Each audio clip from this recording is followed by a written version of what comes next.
Hello friends, welcome to Iron Crane Dojo, and we're at the tail end of a session here in the Great Pacific Northwest.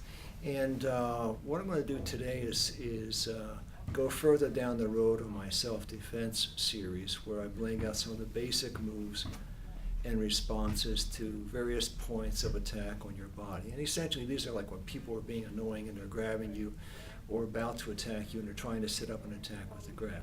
The first one we're going to do is we're surfing with the assist, since I present this to our guest. And he's going to grab the side of my clothing, okay?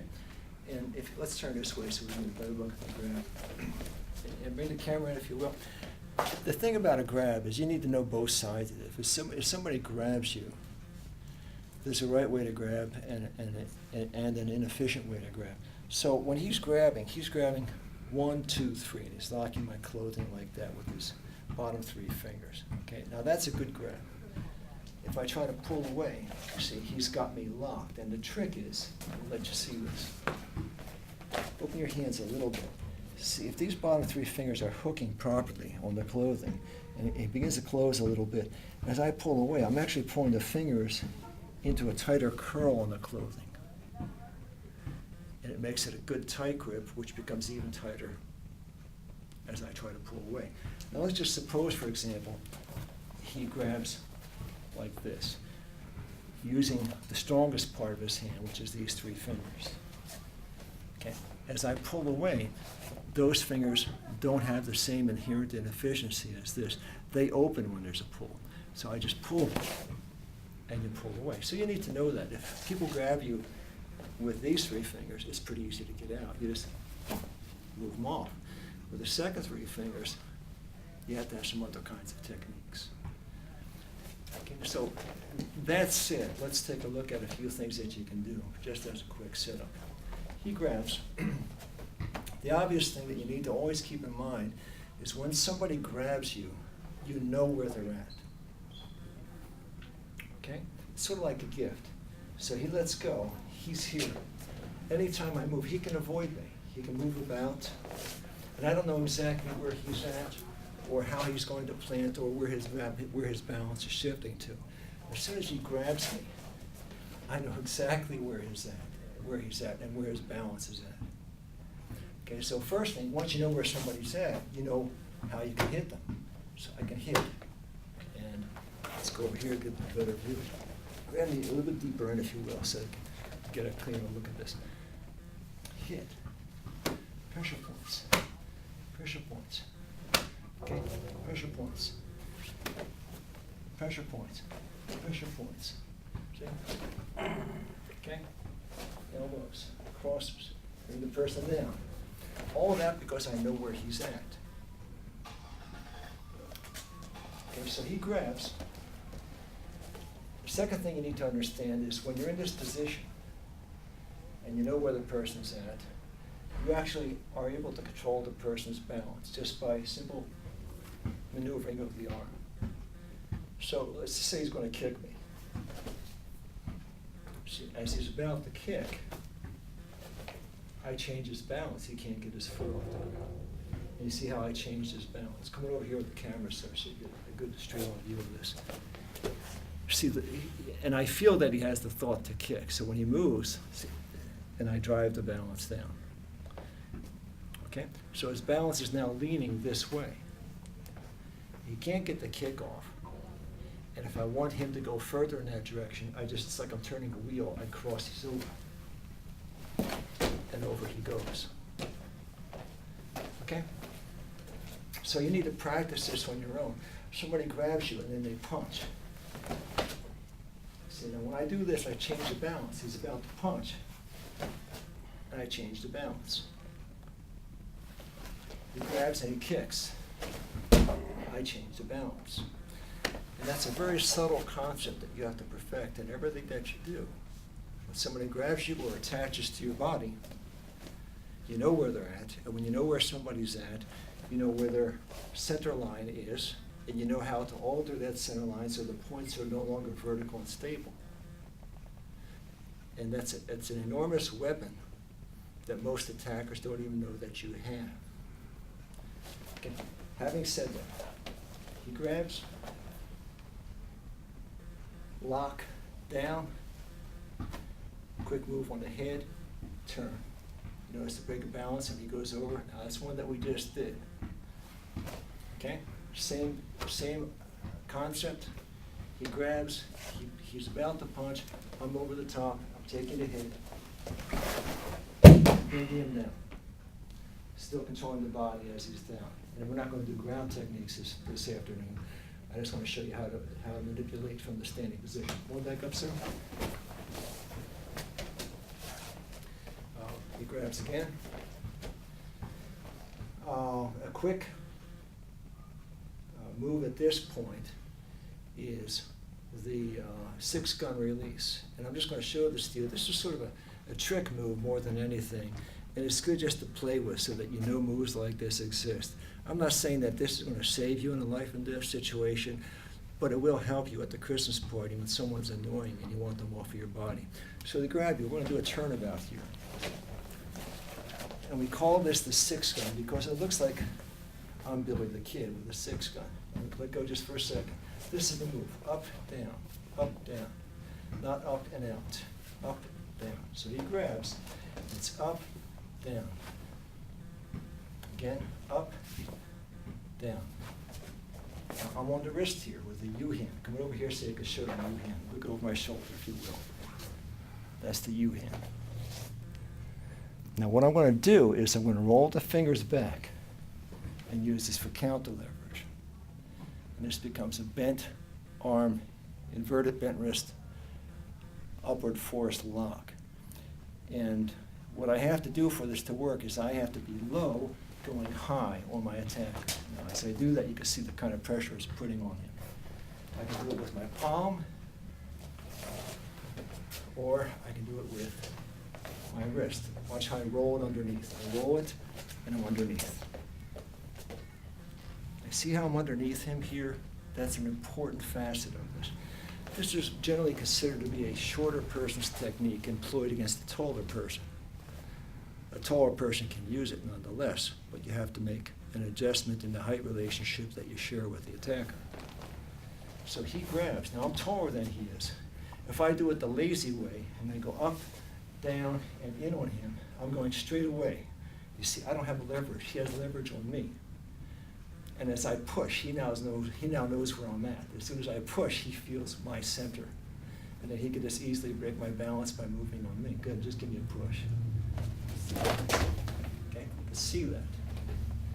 And these are the kinds of things you have to be on guard against as you master the issues of balance relative to physical motion.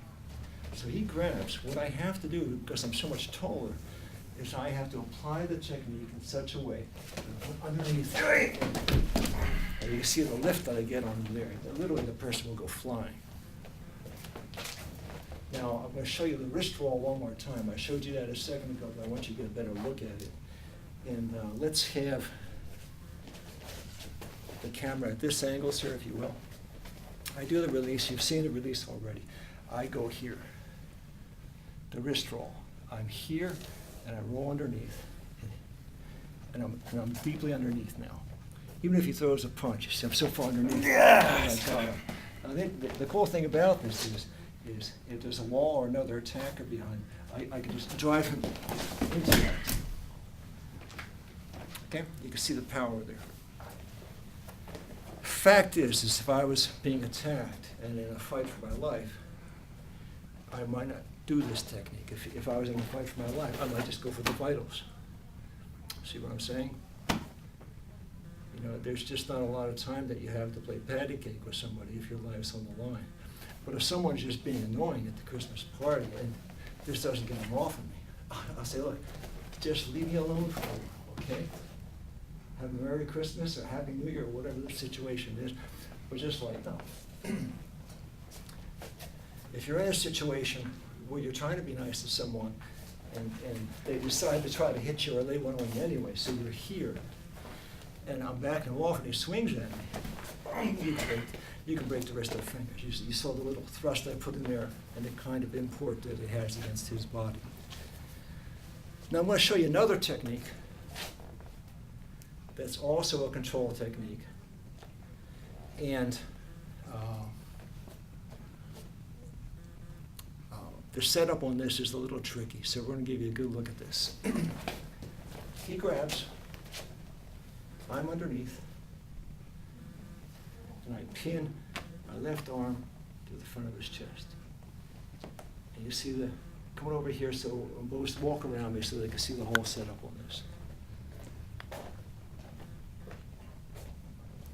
And circle completely around me, sir.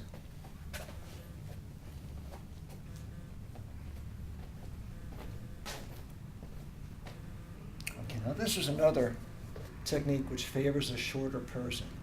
If I'm a tall person and he comes around, I'm wanting to go straight in, and I don't have nearly the leverage that I would like to have. So what I do as a taller person is I go underneath and I relax my weight downward, and then I drive the counter pressure to the elbow right here. I'm actually going across the back of his elbow where the arm cannot flex, and it's like an arm bar from the outside to the in. And literally, you're right about at the point where you're 80% of the way to snapping the elbow, and I'm sure he'll agree with it. Now, I'm going to let him step away, and I'm going to have Carol, if you come over and assist me with this. You see the height difference that we have between us, and I'm going to have her do the same technique, I grab, and you can see how the shorter person has an advantage on this particular technique. Go and do the whole thing. Good. Walk across. Good. Okay.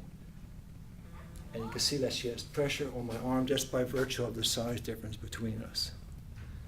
Okay, relax. Two, you come out two. Same deal. Difference in size, sort of midway between myself and Carol. So she's here, I grab, and she locks it on. In, good. Okay, see, it's slightly different appearances and application. The whole essence, though, is get underneath so that the pressure is going up and into the attack. Okay, we're going to do a quick wrap-up on this. We're going to do a quick look at some of the ways you can take a person down if they're grabbing you like this. He's here. Quick takedown is I just drop the arm down and pivot clockwise, and down the person goes. Okay, that's the easy one. Now, a lot of people will do a hip throw setup here, and if I grabbed him, or if he grabbed me, the hip throw setup would just basically be in, step one, step two, and as you do that, circle around, over the hip he goes.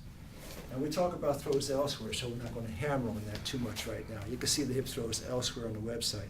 What I want you to see, though, is the next one, is the chest-to-chest contact quick sweep. So when we're here, he grabs. Bring the camera over here, sir, if you will. Now look how subtle this touch is. I just barely touch him. Okay, as I go forward with my right leg. And you can see his balance change as I touch. And that's all that I need. The right leg goes forward. Note the position of the right leg relative to the left. Now watch. I can check his balance with my right hand on his arm, but what you want to watch is the engine here. My left leg does a quick crescent move around his planted leg, because I know where he's at, and he's stuck here, and I've got him overbalanced. And bring him around, down he goes. Okay, sir, if you know. We're just about out of time. I want to show you one more technique that you can play with, and we'll let Sensei Chris demonstrate this one. We're here, and I grab. He's going to lock my arm. Okay, see how he locks the arm. Now, that's a live hand lock. So it's like one of those flexible handcuffs that you get, finger handcuffs that you get when you're a kid, and they sort of get you locked in there and you're stuck. Now the beauty of this is I grab and I'm about to hit, and he rotates away and he's in position for a devastating kick into my body, which he does. Okay, he can do a donkey kick to the groin, a kick inside the legs, he can take the back leg out, and he can do a forceful kick into my center. All set up with that one move. How much time are we into, sir? 15. 15? Okay, folks, I think that's about as much as we could put down in this one little segment. So let's go ahead and wrap it up. I'll see you down the line. Stay well, do well, and be good.